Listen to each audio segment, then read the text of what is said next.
บอก90 เล่มมาศึกษากันในพระสูตรที่ชื่อว่าจุลสีหนาฏสูตรที่ผ่านมาเราก็ได้ศึกษาถึงพระสูตรที่ชื่อว่าสติปัฏฐานสูตรจบไปแล้วแต่ว่าถ้ามีโอกาสก็จะได้มาทบทวนกันอีกสำหรับสีหนาฏสูตรนั้นมีเนื้อหาสาระมากมายแล้วก็ทันสมัยตลอดจนวิธีการที่พระองค์ทรงแสดงทรงสั่งสอนภิกษุนั้นเราจะเห็นวิธีการที่พระองค์แสดงนั้น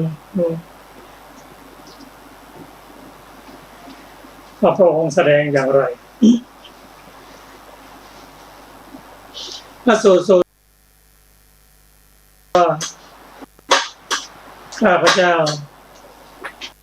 ได้สดับมาอย่างนี้ก็สมัยหนึ่งพระผู้เป็นเจ้าพระองค์ประทับอยู่ณพระวิหารเชตวันนารามของท่านอนาถบิณฑเศรษฐีเขตพระนครสาวัตถีนาทีนั้นพระพุทธเจ้าทรงแสดงแก่ภิกษุทั้งหลายภิกษุรับสนองพระพุทธโธแล้วองค์ทรงแสดงสมณะ4 จำพวกรายละเอียดนั้นหลังจากที่อาจารย์สุรภาได้นำพระสูตรนี้มาศึกษาพอสมควรเราจะได้ศึกษาในรายละเอียดก็ขอเชิญอาจารย์สุรภาค่ะสวัสดีค่ะท่านผู้ฟังทุกท่านจุลสีหนาฏสูตรข้าพเจ้าได้สดับมาอย่างนี้สมัยหนึ่งพระผู้มีพระภาคเจ้าประทับอยู่ณพระวิหารเชตวันอารามของท่านอนาถบิณฑเศรษฐีเขตพระนครสาวัตถีณที่นั้นแลพระผู้มีพระภาคเจ้าตรัสเรียกภิกษุทั้งหลายแล้วภิกษุทั้งหลายเหล่านั้นได้ทูลรับสนองพระพุทธพจน์แล้วสมณะ4 จำพวกพระผู้มีพระภาคเจ้าได้ตรัสพระพุทธพจน์นี้ว่าดูก่อนภิกษุทั้งหลายสมณะมีในพระศาสนานี้เท่านั้นสมณะที่ 2มีในพระศาสนานี้สมณะที่ 3มีในพระศาสนานี้สมณะที่ 4มีในพระศาสนานี้ลัทธิของศาสดาอื่นขออภัยค่ะ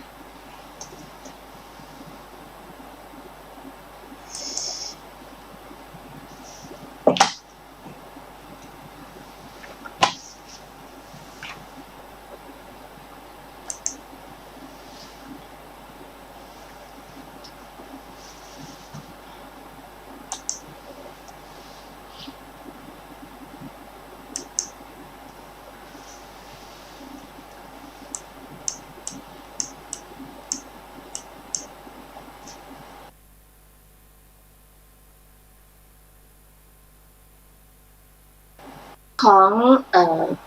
ศาสนาอื่นนะคะว่างเปล่าจากพระสมณะผู้รู้ทั่วถึงดูก่อนภิกษุทั้งหลาย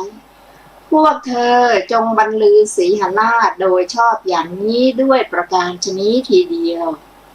ดูก่อนภิกษุทั้งหลายก็เป็นฐานะที่จะมีได้แลที่พวกปริพาชกอัญญเดียรถีในโลกนี้พึงกล่าวอย่างนี้ว่าอะไรเป็นความมั่นใจของพวกท่าน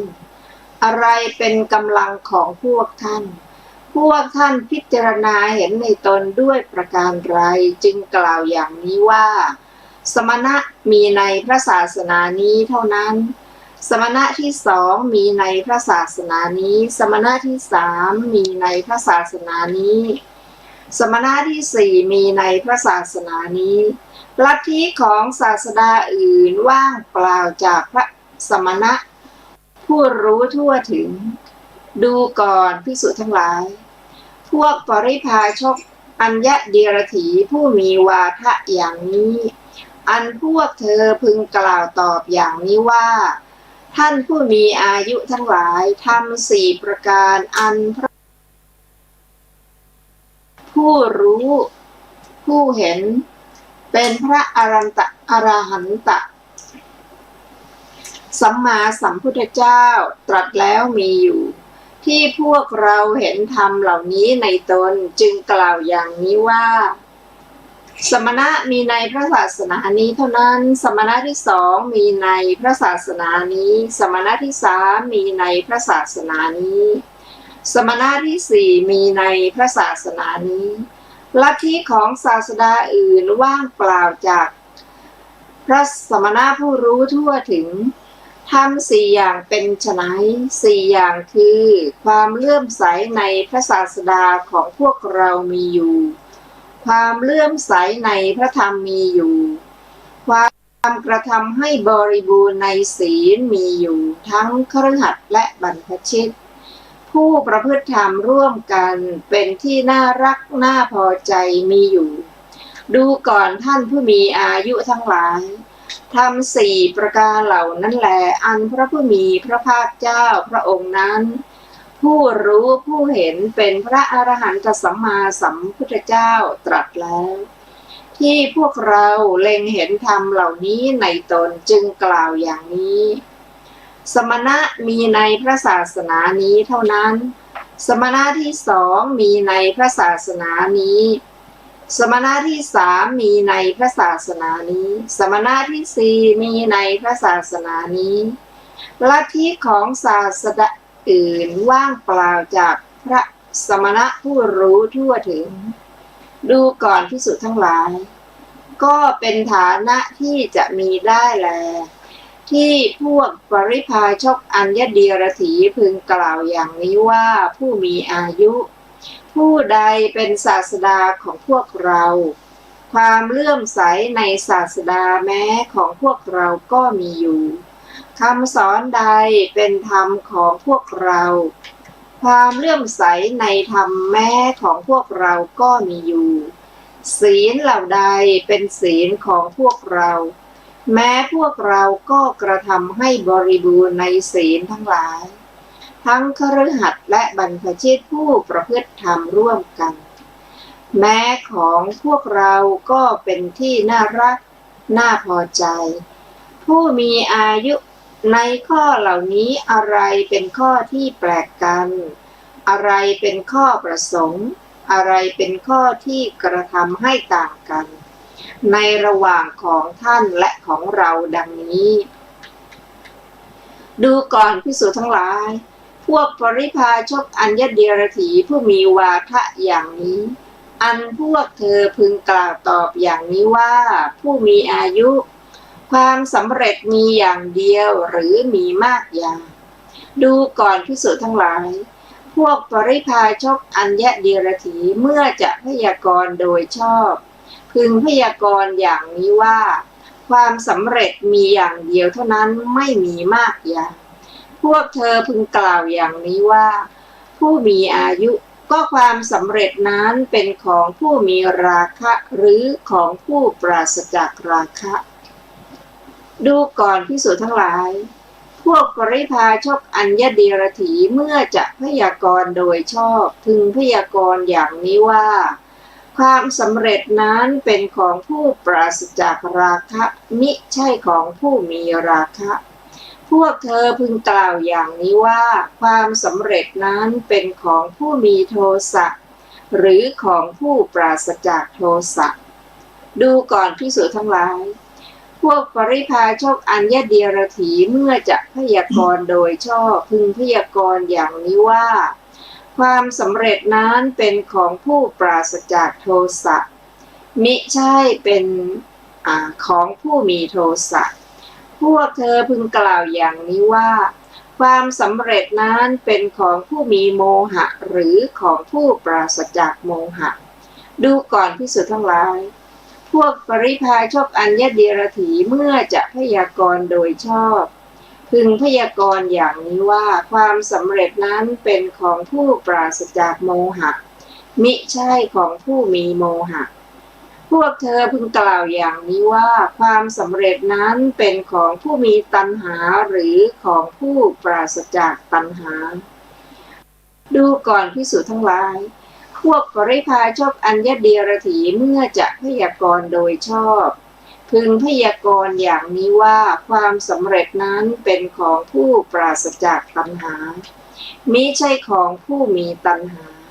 พวกเธอพึงกล่าวอย่างนี้ว่าความสำเร็จนั้นเป็นของผู้มีอุปทานหรือของผู้ไม่มีอุปทานดูก่อนภิกษุทั้งหลายพวกปริพาชกอัญญเดียรถีเมื่อจะพยากรณ์โดยชอบพึงพยากรณ์อย่างนี้ว่าความสำเร็จนั้นเป็นของผู้ไม่มีอุปาทานมิใช่ของผู้มีอุปาทานพวกเธอพึงกล่าวอย่างนี้ว่าความสำเร็จนั้นเป็นของผู้รู้แจ้งหรือของผู้ไม่รู้แจ้งดูก่อนภิกษุทั้งหลาย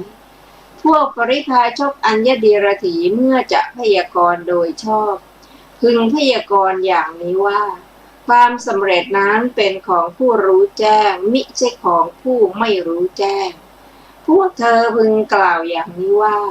ความสำเร็จนั้นเป็นของผู้ยินดียินร้ายหรือของผู้ไม่ยินดียินร้ายดูก่อนภิกษุทั้งหลายปริพาชกอัญญเดียรถีเมื่อจะพยากรณ์โดยชอบพึงพยากรณ์อย่างนี้ว่าความสำเร็จนั้นเป็นของผู้ไม่ยินดียินร้ายมิใช่ของผู้ยินดียินร้ายพวกเธอพึงกล่าวอย่างนี้ว่าความสำเร็จนั้นเป็นของผู้ยินดีในความเนิ่นช้ามีความเนิ่นช้าเป็นที่มายินดีผู้ยินดีในความไม่เนิ่นช้ามีความไม่เนิ่นช้าเป็นที่มายินดี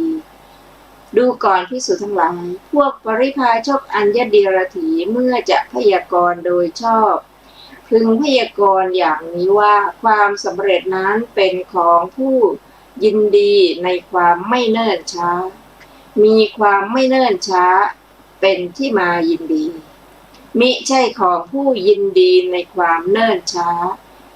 มีความเนิ่นช้าเป็นที่มายินดีทิฏฐิสองดูก่อนภิกษุทั้งหลายทิฏฐิสองอย่างเหล่านี้คือภวทิฏฐิและวิภวทิฏฐิดูก่อนภิกษุทั้งหลายก็สมณะหรือพราหมณ์เหล่าใดเหล่าหนึ่งเป็นผู้แอบอิงภวทิฏฐิเข้าถึงภวทิฏฐิยังลงสู่ภวทิฏฐิ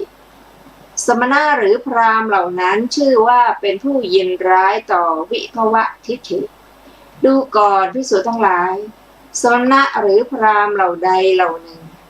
เป็นผู้แอบอิงวิภวทิฏฐิเข้าถึงวิภวทิฏฐิยังลงสู่วิภวทิฏฐิสมณะหรือพราหมณ์เหล่านั้นชื่อว่าเป็นผู้ยินร้ายต่อภวทิฏฐิดูก่อนภิกษุทั้งหลายสมณะหรือพราหมณ์เหล่าใดเหล่าหนึ่งย่อมไม่รู้ทั่วถึงความเกิดความดับคุณโทษและการถ่ายถอนแห่งทิฏฐิสองอย่างเหล่านี้ตามความเป็นจริงสมณะหรือพราหมณ์เหล่านั้นยังมีราคะยังมีโทสะยังมีโมหะยังมีตัณหายังมีอุปาทานไม่ใช่ผู้รู้แจ้งยังยินดีและยินร้ายเป็นผู้ยินดีในความเนิ่นช้ามีความเนิ่นช้าเป็นที่มายินดีพวกเขาย่อมไม่หลุดพ้นจากชาติชรามรณะความโศกความร่ำไรทุกกายทุกใจและความคับแค้นทั้งหลายเรากล่าวว่าย่อมไม่หลุดพ้นไปจากทุกข์สมณะหรือพราหมณ์เราใดเหล่าหนึ่งย่อมรู้ทั่วถึงความเกิดความดับคุณโทษและการถ่ายถอนแห่งทิฏฐิสองอย่างเหล่านี้ตามความเป็นจริงสมณะหรือพราหมณ์เหล่านั้นเป็นผู้ปราศจากราคะปราศจากโทสะปราศจากโมหะปราศจากตัณหาปราศจากอุปาทานเป็นผู้รู้แจ้งเป็นผู้ไม่ยินดีและยินร้ายมีความยินดีในความไม่เนิ่นช้ามีความไม่เนิ่นช้าเป็นที่มายินดีพวกเขาย่อมหลุดพ้นจากชาติชรามรณะความโศกความร่ำไรท ทุกกายทุกใจและความคับแค้นทั้งหลายเรากล่าวว่าย่อมหลุดพ้นไปจากทุกข์หัวข้อต่อไปอุปาทานสี่ดูก่อนภิกษุทั้งหลายอุปาทานสี่อย่างเหล่านี้สี่อย่างเป็นไฉนคือกามุปาทานทิฏฐุปาทานสีลัพพตุปาทานอัตตวาทุปาทานดูก่อนภิกษุทั้งหลายมีสมณพราหมณ์พวกหนึ่งปฏิญาณลัทธิว่ารอบรู้อุปาทานทุกอย่างแต่พวกเขาย่อมไม่บัญญัติความรอบรู้อุปาทานทุกอย่างโดยชอบคือย่อมบัญญัติความรอบรู้กามุปาทานไม่บัญญัติความรอบรู้ทิฏฐุปาทานไม่บัญญัติความรอบรู้สีลัพพตุปาทานไม่บัญญัติความรอบรู้อัตตวาทุปาทานข้อนั้นเพราะเหตุอะไรเพราะสมณพราหมณ์เหล่านั้นรู้ไม่ทั่วถึงฐานะสามประการเหล่านี้ตามความเป็นจริง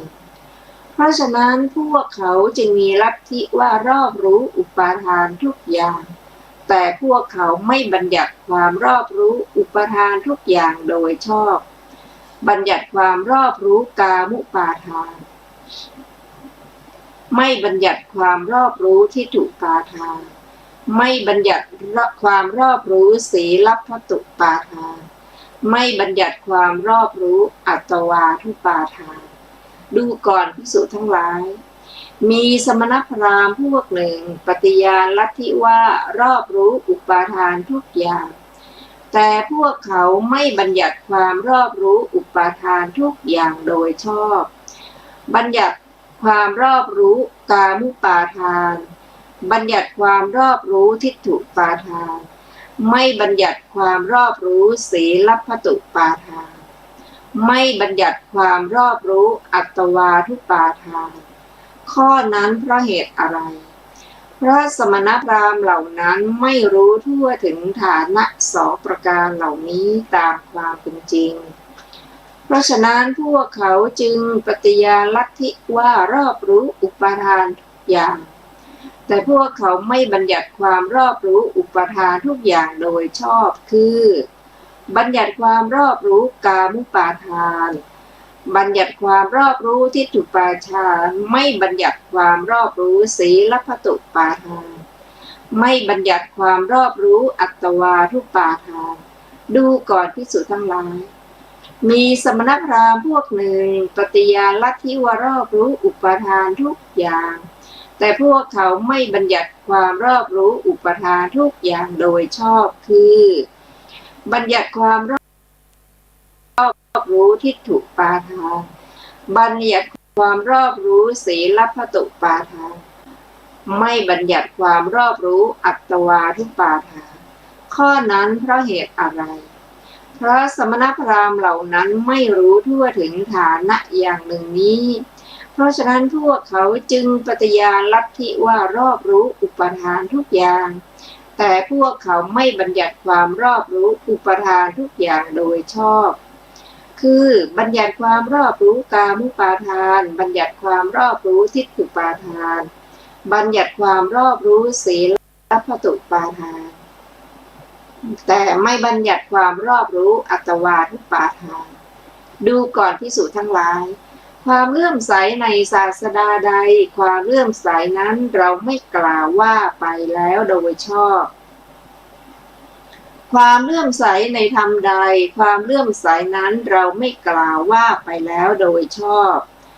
ความกระทำให้บริบูรณ์ในศีลใดข้อนั้นเราไม่กล่าวว่าไปแล้วโดยชอบ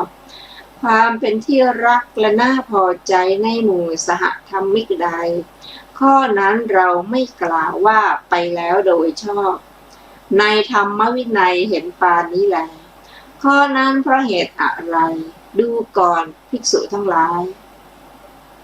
เพราะข้อนั้นเป็นความเลื่อมใสใน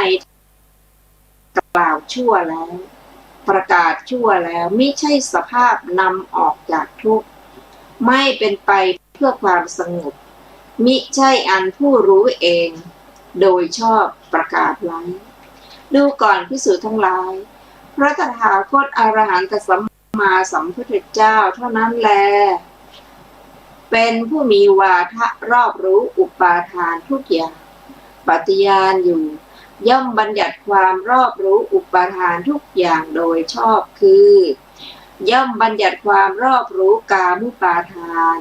ย่อมบัญญัติความรอบรู้ทิฏฐุปาทานย่อมบัญญัติความรอบรู้ศีลพัตตุปาทานย่อมบัญญัติความรอบรู้อัตวาทุปาทานดูก่อนภิกษุทั้งหลายความเลื่อมใสในศาสดาใดความเลื่อมใสนั้นเรากล่าวว่าไปแล้วโดยชอบ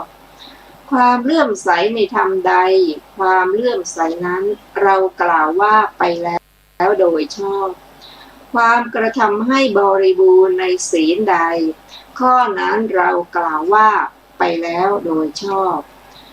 ความเป็นที่รักและน่าพอใจในหมู่สหธรรมิกใดข้อนั้นเรากล่าวว่าไปแล้วโดยชอบในพระธรรมวินัยเห็นปานนี้แลข้อนั้นเพราะเหตุอะไรดูก่อนภิกษุทั้งหลายเพราะข้อนั้นเป็นความเลื่อมกล่าวดีแล้วประกาศดีแล้วเป็นสภาพนำออกจากทุกข์เป็นไปเพื่อความสงบอันท่านผู้รู้เองโดยชอบประกาศแล้วหัวข้อต่อไปตัณหาเป็นเหตุเกิดอุปาทานดูก่อนภิกษุทั้งหลายอันหนึ่งอุปาทานสี่เหล่านี้มีอะไรเป็นกำเนิดมีอะไรเป็นแดนเกิดอุปาทานสี่เหล่านี้มีตัณหาเป็นต้นเหตุมีตัณหาเป็นเหตุเกิดมีตัณหาเป็นกำเนิดมีตัณหาเป็นแดนเกิดดูก่อนภิกษุทั้งหลายตัณหานี้เล่ามีอะไรเป็นต้นเหตุมีอะไรเป็นเหตุเกิดมีอะไรเป็นกำเนิดมีอะไรเป็นแดนเกิดตัณหามีเวทนาเป็นต้นเหตุมีเวทนาเป็นเหตุเกิดมีเวทนาเป็นกำเนิดมีเวทนาเป็นแดนเกิดดูก่อนภิกษุทั้งหลายเวทนานี้เล่ามีอะไรเป็นต้นเหตุมีอะไรเป็นเหตุเกิดมีอะไรเป็นกำเนิดมีอะไรเป็นแดนเกิดเวทนามีผัสสะเป็นต้นเหตุมีผัสสะเป็นเหตุเกิดมีผัสสะเป็นกำเนิดมีผัสสะเป็นแดนเกิดดูก่อนภิกษุทั้งหลายผัสสะนี้เล่ามีอะไรเป็นต้นเหตุมีอะไรเป็นเหตุเกิดมีอะไรเป็นกำเนิดมีอะไรเป็นแดนเกิดภาษะมีสลายตนะเป็นต้นเหตุมีสลายตนะเป็นเหตุเกิดมีสลายตนะเป็นกำเนิดมีสลายตนะเป็นแดนเกิดดูก่อนภิกษุทั้งหลายสลายตนะนี้เล่ามีอะไรเป็นต้นเหตุมีอะไรเป็นเหตุเกิดมีอะไรเป็นกำเนิดมีอะไรเป็นแดนเกิดสลายตนะมีนามรูปเป็นต้นเกิดมีนามรูปเป็นกำเนิดมีนามรูปเป็นแดนเกิดดูก่อนภิกษุทั้งหลายนามรูปนี้เล่ามีอะไรเป็นต้นเหตุมีอะไรเป็นเหตุเกิดมีอะไรเป็นกำเนิดมีอะไรเป็นแดนเกิดนามรูปมีวิญญาณเป็นต้นเหตุมีวิญญาณเป็นเหตุเกิดมีวิญญาณเป็นกำเนิดมีวิญญาณเป็นแดนเกิดดูก่อนภิกษุทั้งหลายวิญญาณนี้เล่ามีอะไรเป็นต้นเหตุมีอะไรเป็นเหตุเกิดมีอะไรเป็นกำเนิดมีอะไรเป็นแดนเกิดวิญญาณมีสังขารเป็นต้นเหตุมีสังขารเป็นเหตุเกิดมีสังขารเป็นกำเนิดมีสังขารเป็นแดนเกิดดูก่อนภิกษุทั้งหลายสังขารนี้เล่ามีอะไรเป็นต้นเหตุมีอะไรเป็นเหตุเกิดมีอะไรเป็นกำเนิดมีอะไรเป็นแดนเกิดสังขารมีอวิชชาเป็นต้นเหตุมีอวิชชาเป็นเหตุเกิดมีอวิชชาเป็นกำเนิดมีอวิชชาเป็นแดนเกิดดูก่อนภิกษุทั้งหลายก็เมื่อใดแลภิกษุละอวิชชาได้แล้ววิชชาเกิดขึ้นแล้วเมื่อนั้นภิกษุนั้นเพราะสำรอกอวิชชาเสียได้เพราะวิชชาบังเกิดขึ้น ย่อมไม่ถือมั่นกามุปาทาน ย่อมไม่ถือมั่นทิฏฐุปาทาน ย่อมไม่ถือมั่นศีลพัตตุปาทาน ย่อมไม่ถือมั่นอัตวาปาทาน เมื่อไม่ถือมั่นย่อมไม่สะดุ้ง เมื่อไม่สะดุ้งย่อมปรินิพพานเฉพาะตนนั่นเทียว เธอย่อมรู้ชัดว่าชาติสิ้นแล้วพรหมจรรย์อยู่จบแล้ว กิจที่ควรทำเสร็จแล้ว กิจอื่นเพื่อความเป็นอย่างนี้มิได้มีดังนี้ พระผู้มีพระภาคเจ้าได้ตรัสพระพุทธพจน์นี้แล้วภิกษุเหล่านั้นมีใจชื่นชมยินดีภาสิทธิ์ของพระผู้มีพระภาคเจ้าแล้วแลจบจูลสีหนาฏสูตรที่หนึ่งครับเราจะมาศึกษาถึงรายละเอียดของพระสูตรนี้ขอเชิญอาจารย์ศิรภาเปิดไปหน้าที่หนึ่งเลย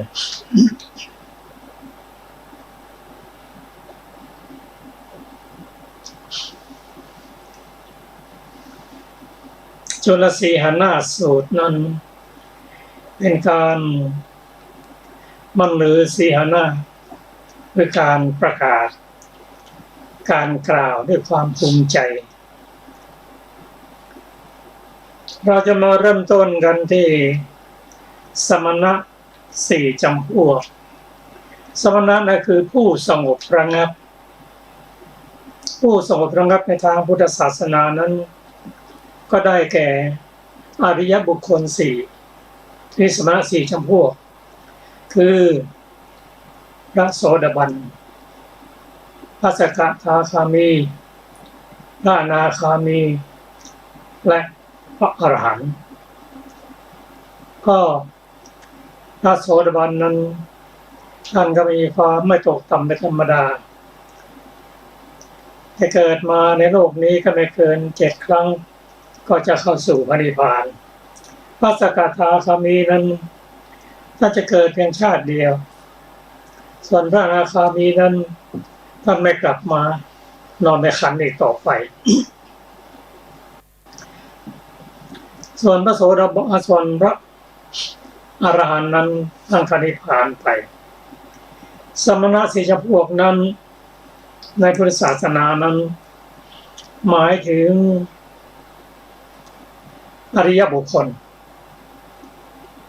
ส่วนที่ผู้ยังไม่ได้เป็นอริยบุคคลนั้นก็เป็นปุถุชนต้องเวียนเกิดเวียนตายอยู่ในวัฏฏะอีกนานผู้ที่มีความสำเร็จสูงสุดอยู่ในโลกนี้คือโลกิยบุคคลนั้น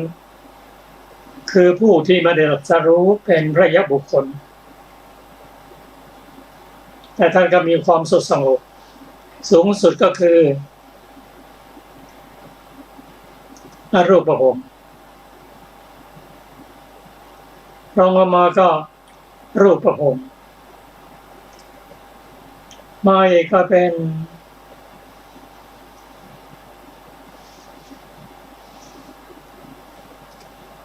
สวรรค์ชั้นซึ่งมี6 ชั้นด้วยกันและมนุษย์ชั้นดีเป็นผู้ที่ยังคล่องอยู่ในโลกอยู่ส่วนพระยบุคคลนั้นพระอรหันต์นั้นแน่นอนท่านอนิพพานไปไม่กลับมาเกิดอีกแล้วอันนี้ก็คือสมณะสี่จำพวกในทางพุทธศาสนาดังนั้นสมัยพุทธองค์นั้นมีนักบวชนอกศาสนามากมายซึ่งนักบวชนอกศาสนานั้นในก่อนที่พระพุทธเจ้าอุบัติขึ้นมานั้นบุคคลก็เคารพนับถือมีต่างๆก็เข้าสู่นักบวชนอกศาสนานั้นแต่พอพระพุทธเจ้าอุบัติขึ้นมาแล้ว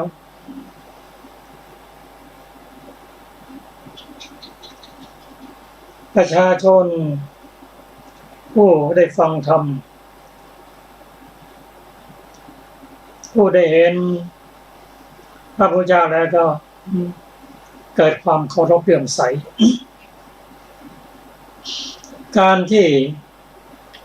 บุคคลเคารพเลื่อมใสพระเจ้านั้นมันกล่าวไว้ว่าถ้าจะพูดถึงพระรูปโฉมของพระพุทธเจ้าก็พระพุทธเจ้าก็ได้สร้างบุญสร้างกุศลมามากรูปโฉมของพระองค์นั้นก็เป็นที่เคารพ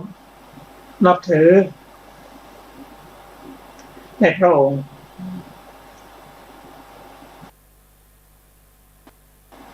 ชื่อเสียงของประชาชนนั้นก็ได้แทร่ซ้อง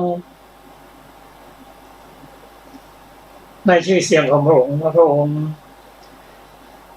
ออกบวชในสกุลของกษัตริย์บำเพ็ญบารมีมาสี่อสงไขยแสนกับบำเพ็ญพอได้เป็นพระเจ้าใช้เวลาถึง6 ปีจึงตรัสรู้ชื่อเสียงต่างๆนั้นก็ประชาชนก็ยินดียอมรับเศร้าหมองที่ประชาชนเห็นว่าพระพุทธเจ้านั้นถ้าพระองค์ยังไม่เสด็จออกบวชนะจีวรของท่าน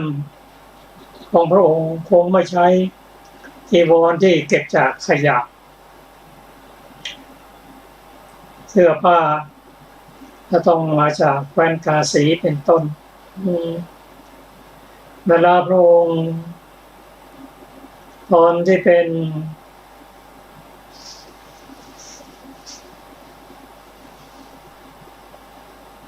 พระเจ้าจะเป็นที่เป็นราชาอยู่นั้นเครื่องอาหารพวกชั้นต่างๆก็ประณีตพวกใส่อาหารก็เป็นพวกถาดทองคำเป็นต้นแต่พระองค์ออกบวชแล้วมาฉันอาหารที่ธรรมดาที่ชาวบ้านถวายนั้นแล้วก็บาตรก็ทำจากดินก็พระองค์ทำหน้าที่นี้หนักความเปลี่ยนเป็นความเศร้าหมองบุคคลก็หันมาเคารพบูชาแม้ที่พระองค์นั่งพักก็ดีจำวัดก็ดีก็นอนบนแผ่นกระดานแผ่นไม้แผ่นหินเป็นต้นถ้าพระองค์อยู่ในพระราชวังก็อยู่ในห้องอันมีสิริพระองค์ทำได้อย่างไรพระองค์ทำเป็นสิ่งที่ทำได้ยากอันนี้เป็นความเศร้าหมองที่บุคคลเห็นแล้วพระองค์ทำได้ยากแต่ก็ทำได้ผู้คนที่เริ่มใส่ในธรรมฟังธรรมของพระองค์แล้วมีเหตุมีผลนำปฏิบัติแล้วให้ผลสมควรแก่การปฏิบัติพระองค์ทรงกระทำให้ตื่นองค์แสดงธรรมและมีความเข้าใจจนก็เลื่อมใสในธรรมสรุปแล้วไม่ว่าจะเป็นการนุ่งห่มก็ดีอาหารก็ดีที่อยู่อาศัยก็ดีและธรรมะก็ดีก็พระองค์เป็นที่เลื่อมใสแล้วเพราะฉะนั้นประชาชนก็หันมาลาภสาระต่างๆก็คนก็ให้ทานแก่พระองค์และพระสงฆ์ของพระองค์ส่วนนักบวชนอกศาสนานั้นลาภสักการะก็ลดลงก็เกิดความน้อยอกน้อยใจว่าทำไมถึงเป็นอย่างนี้ก็ดังที่เราได้ทราบว่า พวกอัญญฤถีนั้นเมื่อลาภสักการะลดลงก็พากันหมุนในอกในใจไปถามสาวกของพระพุทธเจ้าก็เห็นว่ามีอะไรแตกต่างกันซึ่งความแตกต่างกันนั้นพระองค์ได้มีวิธีการสอนให้ภิกษุตอบคำถามถ้าอัญญเดรธีนั้นถามปัญหาต่างๆดังที่ท่านได้ฟังมาก็มีคำกล่าวมีพุทธพจน์ในเวรุชาดกกล่าวไว้ว่านกยูงร้องเสียงไพเราะก็ไม่เคยเห็นนกยูงเห็นแต่กาจึงบูชากาในพระเมรุนั้นด้วยเนื้อและผลไม้ก็ในการใดๆนกยูงที่ออกจากป่ามาแสดงให้เห็นพร้อมด้วยเสียงอันไพเราะนั้นในการนำลาภสักการะของกาก็เสื่อมไปในการใดพระพุทธเจ้าผู้ธรรมราชาทรงกระทำแสงสว่างยังไม่อุบัติขึ้นในการนั้นชนอื่นเป็นอันมากก็ได้บูชาสมณพราหมณ์ทั้งหลายแต่เมื่อพระพุทธเจ้าอุบัติขึ้นมาแล้วองค์ทรงแสดงพร้อมด้วยเสียงทรงแสดงธรรมในการนั้นลาภสักการะและสักการะของเดรัจฉีนั้นก็เสื่อมไปดังที่ท่านได้ฟังในพระสูตรนั้นรายละเอียดนั้นท่านจะได้รับความรู้มากมายจากอรรถกถาก็ขอเชิญอาจารย์ศิลปานได้นำอรรถกถามาศึกษากันเชิญนะครับ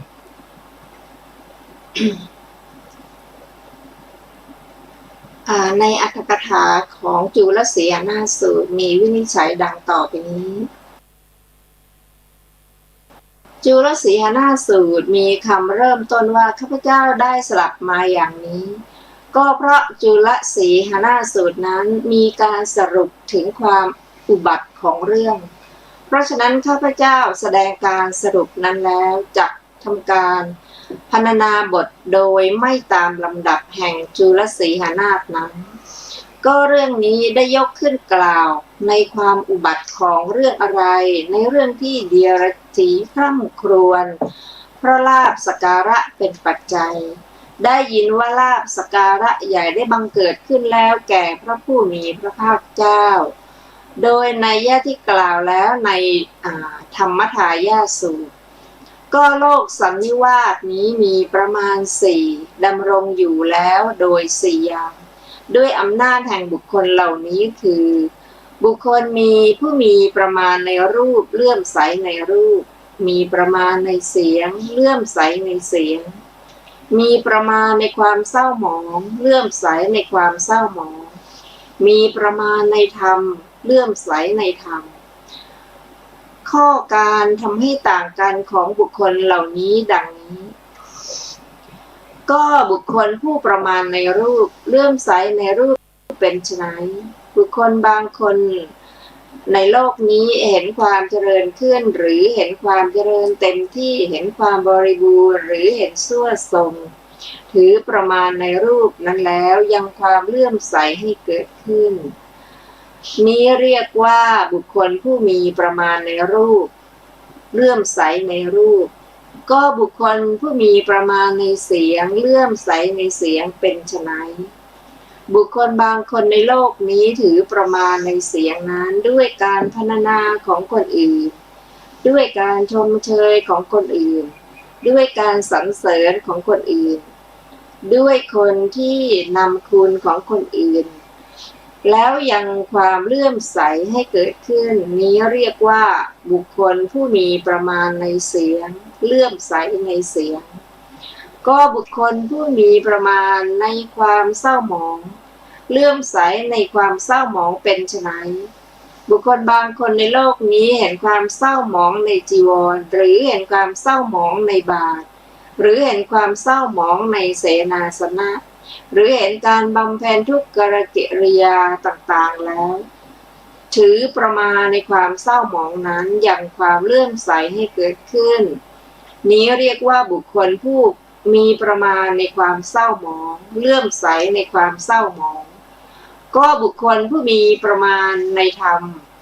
เลื่อมใสในธรรมเป็นไฉนบุคคลบางคนในโลกนี้เห็นศีลหรือเห็นสมาธิหรือเห็นปัญญาแล้ว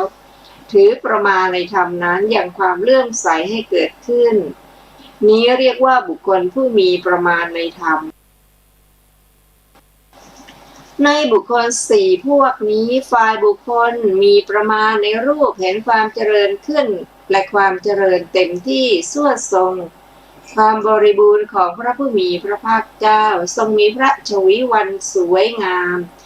ดุจวิจิตรด้วยรัตนะต่างๆเพราะประดับประดาด้วยอนุพยัญชนะ80อย่างดุจแผ่นใหญ่แห่งทองคำอันรุ่งเรืองด้วยหมู่ดาว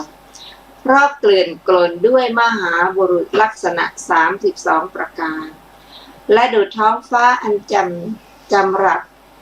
ด้วยประการทั้งปวงฉะนั้นมีพระสรีระหาที่เปรียบไม่ได้มีปาริฉัตรสูง100 โยชน์มีพระสิริแวดล้อมด้วยรัศมีประมาณ1 วาสูง18 ศอกแล้วเลื่อมใสในพระสัมมาสัมพุทธเจ้านั้นเทียว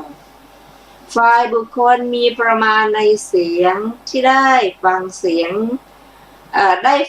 ที่เป็นไปแล้วแห่งพระผู้มีพระภาคเจ้าโดยนัยเป็นต้นว่าตลอด4 อสงไขยยิ่งด้วยแสนกับพระองค์ทรงบำเพ็ญบารมี10 อุปาระมี10 ปรมัตถบารมี10ทรงกระทำอังคบริจาคบุตรทานบริจาคราชบริจาคธนบริจาคและนัยบริจาคและเลื่อมใสในพระสัมมาสัมพุทธเจ้านั้นเทียวฝ่ายบุคคลมีประมาณในความเศร้าหมองเห็นความเศร้าหมองในจีวรของพระผู้มีพระภาคเจ้าแล้วคิดว่าถ้าพระผู้มีพระภาคเจ้าอยู่ครองสมบัติก็จักทรงแต่ผ้าที่ทำจากเมืองกาสีเท่านั้นแต่พระองค์ครั้นทรงผนวดแล้วทรงยินดีด้วยจีวรบางสุกุลอันทำด้วยปานทรงกระทำการหนักดังนี้ย่อมเลื่อมใสในพระสัมมาสัมพุทธเจ้านั้นเทียวเห็นแม้ความเศร้าหมองในบาทแล้วคิดว่าพระผู้มีพระภาคเจ้าพระองค์นี้เมื่อทรงครองเรือนได้เสวยโภชนะแห่งข้าวสาลีอันมีกลิ่นหอมสมควรแก่โภชนะของพระเจ้าจักรพรรดิในภาชนะทองคำอันประเสริฐสีแดงแต่ครั้นทรงผนวดแล้วทรงถือบาทหินเสด็จบิณฑบาตตามตรอกในประตูของตระกูลสูงทรงยินดีด้วยก้อนข้าวที่ได้แล้วกระทำกิจหนักดังนี้ย่อมเลื่อมใสในพระสัมมาสัมพุทธเจ้านั้นเทียวแม้ได้เห็นความเศร้าหมองในเสนาสนะแล้วคิดว่าพระผู้มีพระภาคเจ้าพระองค์นี้เมื่อทรงครองเรือนมีนางฟ้อน3 พวกเป็นราชสิริดุจสมบัติทิพย์ในปราสาททั้ง3อันสมควรแก่ฤดูทั้ง3บัดนี้ทรงผนวดแล้วทรงยินดีด้วยวัตถุมีกระดานไม้แผ่นศิลาและเตียงไม้ไผ่เป็นต้น ในรุกขมูลเป็นเสนาสนะเป็นต้นทรงกระทำการหนักดังนี้ย่อมเลื่อมใสในพระสัมมาสัมพุทธเจ้านั้นเทียวแม้ได้เห็นการบำเพ็ญทุกขกิริยาของพระผู้มีพระภาคเจ้าพระองค์นั้นแล้วคิดว่าพระผู้มีพระภาคเจ้าทรงยังชีพให้เป็นไปด้วยวัตถุมีน้ำต้มถั่วเขียวน้ำต้มถั่วพูและน้ำต้มฮาเรนุเป็นต้นเพียงฝ่ายมือจักเจริญฌานอันไม่มีประมาณไม่ทรงห่วงใยในสรีระและชีวิตอยู่ตลอด6 ปีโอ้พระผู้มีพระภาคเจ้าทรงกระทำกิจที่ทำได้ยากดังนี้ย่อมเลื่อมใสในพระสัมมาสัมพุทธเจ้านั้นเทียว ฝ่ายบุคคลมีประมาณในธรรมเห็นศีลคุณสมาธิคุณปัญญาคุณฌานวิโมกข์สมาธิสมบัติสัมปทาความบริบูรณ์แห่งอภิญญายมกปาฏิหาริย์เทโวโรหณะและความอัศจรรย์หลายประการมีการทรมานปาติกบุตรเป็นต้นของพระผู้มีพระภาคเจ้าแล้วย่อมเลื่อมใสในพระสัมมาสัมพุทธเจ้านั้นเชียวบุคคลเหล่านั้นเลื่อมใสอย่างนี้แล้วย่อมนำลาภสักการะใหญ่ถวายแด่พระผู้มีพระภาคเจ้าแต่ลาภสักการะของเดียวดุจกาในภาเวรุชาดกเหมือนอย่างท่านกล่าวว่านกยูงนางนกยูงร้องเสียงไพเราะเพราะไม่เห็นนกยูงจึงบูชากาในภาเวรุนั้นด้วยเนื้อและผลไม้ก็ในการใดนกยูงที่ถึงพร้อมด้วยเสียงสู่ภาเวรุในการนั้นลาภและสักการะของกาก็เสื่อมไปในการใดพระพุทธเจ้าผู้ธรรมราชาทรงกระทำแสงสว่างยังไม่อุบัติขึ้นในการนั้นชนเป็นอันมากได้บูชาสมณพราหมณ์ทั้งหลายแต่ในการใดพระพุทธเจ้าทรงถึงพร้อมด้วยเสียงทรงแสดงธรรมในการนั้นลาภและสักการะของเดรัจฉีทั้งหลายก็เสื่อมไปเดรัจฉีเหล่านั้นเสื่อมจากลาภและสักการะอย่างนี้แล้วแม้จะยังราตรีให้สว่างเพียง1 นิ้ว 2 นิ้วก็เป็นผู้เสื่อมจากรัศมีดุจหิ่งห้อยทั้งหลายในเวลาพระอาทิตย์ขึ้นฉะนั้นหิ่งห้อยทั้งหลายย่อมแสดงออกซึ่งแสงในราตรีข้างแรมก็นั้นเป็นนิสัยของหิ่งห้อยเหล่านั้นในเวลาใดพระอาทิตย์ที่ถึงพร้อมด้วยรัศมีขึ้นอยู่ในเวลานั้นแสงของหมู่หิ่งห้อยทั้งหลายก็หายไปฉันใดแม้เดรัจฉีทั้งหลายในโลกนี้ส่วนมากเป็นเช่นกับหิ่งห้อยฉันนั้นย่อมแสดงคุณตนในโลกที่เปรียบเหมือนข้างแรมแต่ในเวลาใดพระพุทธเจ้ามีรัศมีหาที่เปรียบไม่ได้อุบัติขึ้นในโลกในเวลานั้นเดรัจฉีทั้งหลายก็หมดรัศมีดุจหิ่งห้อยทั้งหลายในพระอาทิตย์ฉะนั้นเดรัจฉีเหล่านั้นเป็นผู้ปราศจากรัศมีอย่างนี้สรีระเกลื่อนกล่นด้วยหินและต่อมเล็กๆเป็นต้นถึงความเสื่อมอย่างยิ่งไปหาพระพุทธเจ้าพระธรรมพระสงฆ์และที่ประชุมของมหาชนแล้วยืนคร่ำครวญในระหว่างถนนบ้างในตรอกบ้างในทางสี่แพร่งบ้างในสภาบ้างร้องประการต่างๆอย่างนี้ว่าดูก่อนผู้เจริญสมณะโคดมเท่านั้นหรือเป็นสมณะพวกเราไม่เป็นสมณะสาวกของสมณะโคดมเท่านั้นเป็นสมณะสาวกแม้ของพวกเราก็ไม่เป็นสมณะทานที่ให้สมณะโคดมและสาวกของสมณะโคดมนั้นมีผลมากทานที่ให้แก่พวกเราไม่มีผลมากสมณะโคดมก็เป็นสมณะด้วยพวกเราก็เป็นสมณะด้วยสาวกของสมณะโคดมก็เป็นสมณะด้วยสาวกของพวกเราก็เป็นสมณะด้วยทานที่ให้แก่สมณะโคดมและแก่สาวกของสมณะโคดมนั้นก็มีผลมากด้วยทานที่ให้แก่พวกเราและแก่สาวกของพวกเราก็มีผลมากด้วยมิใช่หรือท่านทั้งหลายจงให้จงทำแก่สมณะโคดมแก่สาวกของสมณะโคดมนั้นด้วยจงให้จงทำแก่พวกเราและแก่สาวกของพวกเราด้วยสมณะโคดมอุบัติแล้วตลอดวันก่อนๆมิใช่หรือแต่พวกเราเมื่อเกิดขึ้นในโลกทีเดียวก็ได้เกิดแล้วดังนี้ลำดับนั้นบริษัทสี่คือภิกษุภิกษุณีอุบาสกอุบาสิกาได้ฟังเสียงของเดรัจฉีเหล่านั้นแล้วกราบทูลแด่พระผู้มีพระภาคเจ้าว่าข้าแต่พระองค์ผู้เจริญเดรัจฉีทั้งหลายกล่าวคำนี้และคำนี้ดังนี้พระผู้มีพระภาคเจ้าทรงสดับคำนั้นแล้วตรัสว่าดูก่อนภิกษุทั้งหลาย พวกเธออย่าสำคัญว่าสมณะมีในที่อื่นตามคำพวกเดรัจฉีเมื่อจะทรงปฏิเสธความเป็นสมณะในอัญญเดรัจฉีทั้งหลายและเมื่อจะทรงอนุญาตความเป็นสมณะในศาสนานี้เท่านั้นจึงตรัสพระสูตรแห่งความเกิดขึ้นของเรื่องนี้อย่างนี้ว่าดูก่อนภิกษุทั้งหลายสมณะมีในศาสนานี้เท่านั้นในบทนั้นบทว่าอิเทวะคือในศาสนานี้เท่านั้นก็ความจำกัดนี้พึงทราบแม้ในบทที่เหลือก็สมณะทั้งหลายแม้มีสมณะที่สองเป็นต้นก็มีในศาสนานี้เท่านั้นไม่มีในที่อื่นบทว่าสมโนได้แก่พระโสดาบันด้วยเหตุนั้นแลพระผู้มีพระภาคเจ้าจึงตรัสว่าดูก่อนภิกษุทั้งหลายก็สมณะเป็นไฉนดูก่อนภิกษุทั้งหลายภิกษุในศาสนานี้เพราะสิ้นไปแห่งสังโยชน์3เป็นโสดาบันมีอันไม่ตกต่ำเป็นธรรมดาเป็นผู้เที่ยงมีการตรัสรู้เป็นเบื้องหน้าดูก่อนภิกษุทั้งหลายนี้สมณะสกทาคามีชื่อว่าสมณะที่สองด้วยเหตุนั้นแลพระผู้มีพระภาคเจ้าจึงตรัสว่าดูก่อนภิกษุทั้งหลายก็สมณะที่สองเป็นไฉนดูก่อนภิกษุทั้งหลาย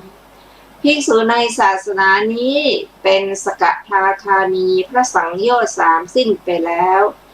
เพราะความที่ราคะโทสะและโมหะเบาบางกลับมาสู่โลกนี้ครั้งเดียวเท่านั้นก็จะทำที่สุดแห่งทุกข์ได้ดูก่อนภิกษุทั้งหลายนี้สมณะที่สองดังนี้พระอนาคามีชื่อว่าสมณะที่สามด้วยเหตุนั้นแลพระผู้มีพระภาคเจ้าจึงตรัสว่าดูก่อนภิกษุทั้งหลายก็สมณะที่สามเป็นไฉนดูก่อนภิกษุทั้งหลายเพราะความสิ้นไปแห่งสังโยชน์เบื้องต่ำ5อย่างเป็นอุปาติกะปรินิพพานในภพนั้นไม่เวียนกลับมาจากโลกนั้นดูก่อนภิกษุทั้งหลายนี้สมณะที่สามพระอรหันต์ชื่อว่าสมณะที่สี่ด้วยเหตุนั้นแลพระผู้มีพระภาคทั้งหลายก็สมณะที่สี่เป็นไฉนดูก่อนภิกษุทั้งหลายภิกษุในศาสนานี้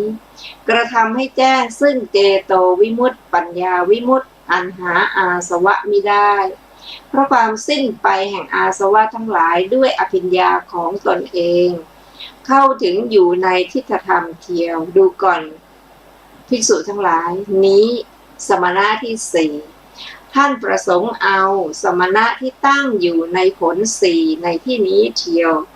ด้วยประการฉะนี้บทว่าสุญญาได้แก่ว่างคือเปล่าบทว่าปรปะวาทาความว่าวาทะว่าเที่ยงสี่วาทะว่าเที่ยงเป็นบางส่วนสี่วาทะที่มีที่สุดและไม่ที่มีที่สุดสี่วาทะที่ห้ามความไม่ตายสี่วาทะที่เกิดขึ้นเฉพาะ2สัญญีวาทะ16อสัญญีวาทะ8เนวสัญญีนาสัญญีวาทะ8อุเฉทวาทะ7ทิฏฐธรรมนิพพานวาทะ5แม้ทั้งหมดดังกล่าวมานี้มาแล้วในพรหมชาลสูตรวาทะของเหล่าพาหิระอื่นนอกจากนี้62ชื่อว่าปรปวาทะวาทะเหล่านั้นแม้ทั้งหมดว่างเปล่าจากสมณะผู้ตั้งอยู่ในผลสี่เหล่านั้นไม่มีในสมณะนั้นก็วาทะนั้นเหล่านั้นไม่มีอย่างเดียวก็หาไม่แต่ศูนย์จากสมณะเหล่านั้นนั่นเทียวอันหนึ่งศูนย์จากสมณะแม้12นั่นเทียวคือจากสมณะผู้ตั้งอยู่ในมรรคสี่บ้างจากสมณะผู้วิปัสสกะซึ่งปรารภเพื่อประโยชน์แก่มรรคสี่บ้างท่านผู้ฟังที่เคารพค่ะวันนี้รายการพระไตรปิฎกลอยฟ้าก็หมดเวลาลงแล้วขอขอบคุณท่านผู้ฟังทุกท่านที่ได้ศึกษาและติดตามเราจะพบกันใหม่ในวัน พุธหน้าเวลาเดียวกันนี้นะขอความสุขสวัสดีจงมีแด่ทุกท่าน วันนี้ก็ลาไปก่อนนะคะสวัสดีค่ะ